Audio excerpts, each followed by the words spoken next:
ভিডিঅ'ত দেখালোঁ ৰেজিষ্ট্ৰেশ্যন কেনেকৈ কৰে ভিএলই হোৱাটছৰ ৰিচাৰ্জৰ কাৰণে। এতিয়া আমি হোৱাটছ ৰিচাৰ্জ কৰিম WAT। তো হোৱাটছৰ ৰিচাৰ্জটো কেনেকৈ কৰিব, এইটো ৰিচাৰ্জ কৰাৰ কাৰণে হোৱাটছৰ নিউ কানেকশ্যনত ক্লিক কৰিব। ঠিক আছে, তো ইয়াতে আপোনাৰ মোবাইল নাম্বাৰটো বহাই দিব। তো মই অলৰেডি ৰেজিষ্টাৰ্ড হৈ থকা মোবাইল নাম্বাৰ এটা এণ্টাৰ কৰিম। চৰি, নতুন মোবাইল এটা এণ্টাৰ কৰোঁ 9706096082। তো এইটো ভেলিডেট কৰালোঁ। তো ইয়াতে আপোনাৰ নেমটো দিব দিলে, তো মোৰ নামটো দি দিলোঁ, এইটো ডেট অফ বাৰ্থ DOB টো দি দিলোঁ। তো এইটো মেল ফিমেল ৰেজিষ্টাৰ্ড। তো এতিয়া OTP আহিব। তো এইটো হ'ল আমাৰ হোৱাটছ টপ আপটো ৰিচাৰ্জ কৰাৰ কাৰণে। তো এতিয়া আমি OTPটো বহাব লাগিব 8307। তো ভেলিডেট। তো এইটো হ'ল ৰিচাৰ্জৰ কাৰণে। ৰিচাৰ্জটো কেনেকৈ কৰিব, ফাৰ্ষ্ট OTP মাৰি কাষ্টমাৰৰ মোবাইল নাম্বাৰটো ভেলিডেট কৰিব। তাৰপিছত কাষ্টমাৰে প্লে ষ্ট'ৰৰ পৰা এইটো মৃদুল তালুকদাৰ ৰেজিষ্টাৰ্ড আহি গ'ল।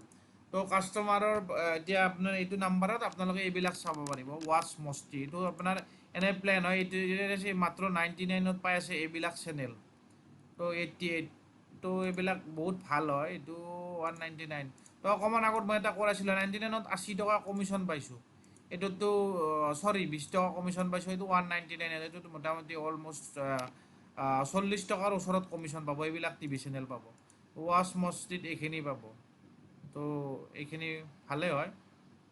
তো তাৰপিছত এইটো আছে 199ত এইখিনি পাব। আপোনালোকৰ কমিশ্যনটোও ভাল আছে। তো যাক যোনটো লাগে এইটো প্লেনটো ধৰি লওক আমি এইটো ৱাটছ মস্তিটো প্লেনটো মই ল'ম। ঠিক আছে, 199ত চালোঁ ৱাটছত ধামাল। এইটো চুজ ক্লিক কৰিলোঁ, তাৰপিছত চিলেক্ট ৱালেট।